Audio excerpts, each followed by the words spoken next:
Ya, sementara itu pemirsa, Dinas Lingkungan Hidup Provinsi Sumatera Selatan khususnya bidang pengendali pencemaran akan turun ke lapangan untuk mengecek langsung penyebab kebocoran pipa minyak milik PT Medco di Kabupaten Pali. Ini api posisinya terus menjalar di sepanjang Sungai 2, tepatnya di Kabupaten Muba dan perbatasan Kabupaten Pali.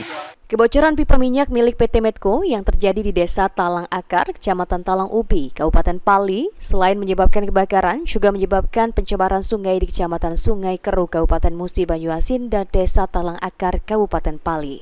Oleh karenanya, DLHP Sumatera Selatan akan berkoordinasi dengan Dinas Lingkungan Hidup Kabupaten Pali untuk melakukan kajian terhadap dampak lingkungan yang disebabkan kebocoran pipa minyak milik PT Medco. Selain itu, apabila nantinya ada dari hasil kajian terbukti terjadi kelalaian yang dilakukan PT Medco, maka bidang hukum DLHP Sumatera Selatan akan turun untuk memberikan sanksi kepada PT yang bersangkutan terkait lingkungan hidup sesuai peraturan yang ada.